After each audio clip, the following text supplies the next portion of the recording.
How did the author of the 1988 novel Dances with Wolves break the historical timeline of the setting?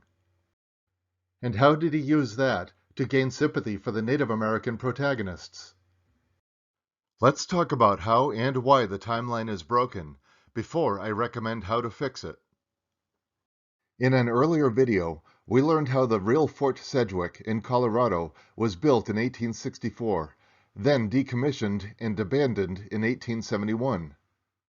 Meanwhile, the film starts with the main character, Lieutenant John Dunbar, fighting at the fictional Battle of St. David's Field in 1863, 1 year before the fort he was later assigned to was built. Thanks to unintended heroics, our fictional hero is granted reassignment, at his own request, to the American frontier. He arrives at Fort Hays in Kansas before the end of the American Civil War. Then immediately heads out to Fort Sedgwick in Colorado, which is no longer occupied by the U.S. Army. In the novel, when Dunbar writes in his journal, he dates the first entry to the same year we started at. April 12, 1863. I have found Fort Sedgwick to be completely unmanned. The place appears to have been rotting for some time. If there was a contingent here shortly before I came, it too must have been rotting. Have assigned myself cleanup duty. Lieutenant John J. Dunbar, USA. So again, this fictional journal entry was written a year before the fort was even built. We can also look at the thoughts and experiences of Kickingbird, a Native American shaman of the Comanche tribe in the novel, or the Lakota Sioux in the film. Those poor soldiers at the fort, they were a great mystery to Kickingbird, these white people. He had begun this line of thinking when he thought of the fort, when he thought of going near it. He expected them to be gone, but he thought he would see anyway. And now, as he sat on his pony, looking across the prairie, he could see at first glance the place had been improved. The white man's fort was clean. A little horse, a good-looking one, was standing in the corral.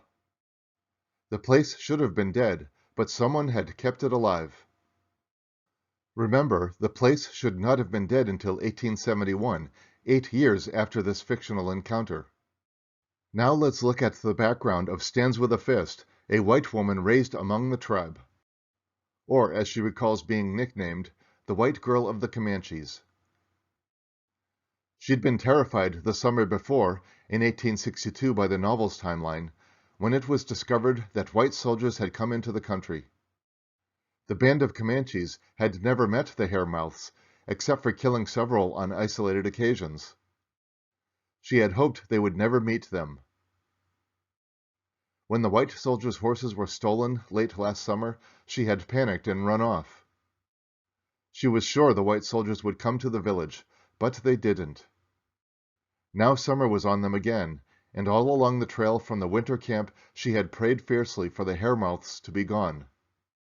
Her prayers had not been answered, and once again her days were troubled, hour by hour. So why did the author pull the story back into the American Civil War? I propose the answer is simple: to increase sympathy for the Native American tribe. Many of the worst battles and massacres of the American Great Plains had not yet occurred, so changing the timeline allowed the story's natives to seem innocent and peace-loving. Keeping them innocent gets dangerously close to the idea of the noble savage. As described in the 1982 book, Shadows of the Indian. Intellectuals marking the faraway footsteps and landfalls of the New World's explorers seized the glorious opportunity to postulate upon the untouched savage living as he did in a state of nature. This idea started with the observations from the time of Christopher Columbus, but seems to have persisted.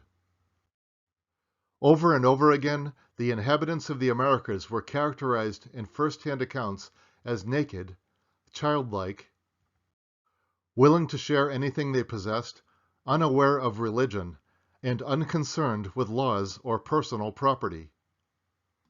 Now that we've confirmed the story happened in 1863, how can we fix its timeline to real history?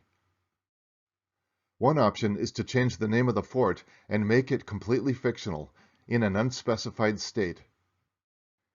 It could still be based on Fort Sedgwick, though trying to tie a fictional fort in a fictional story to real history would be pointless. But what fun is that? Another option is to change the year of the story to fit Fort Sedgwick's real lifespan of 1864 to 1871. In my opinion, there is no reason for the story to be set at the same time as the American Civil War, except as a plot device to set up how the main character has lost his will to live and passion for life, until he finds his place among the Native Americans. There is a paragraph in the book, after the lieutenant first meets with Kickingbird and stands with a fist, where he sits alone at the fort and wonders how the war is progressing. Suddenly he thought of the Great War. It was possible that he was no longer a representative of the United States. Perhaps the war was over. The Confederate States of America. He couldn't imagine such a thing. But it could be. He'd been without any information for a long time now. These thoughts have no impact on the story other than laying the foundation for him wanting to leave the U.S. Army and spend more time with the Native Americans. This brings us to the answer for how to fix the broken timeline. It works if you change the year of the story from 1863 to 1871, when the lieutenant heads out to his new post, and he literally misses by a mile seeing the last soldiers of the fort walking southeast to Kansas. It's a simple fix, but it does force the Native Americans to take their place in the wars to come, and take responsibility for their participation in the violence.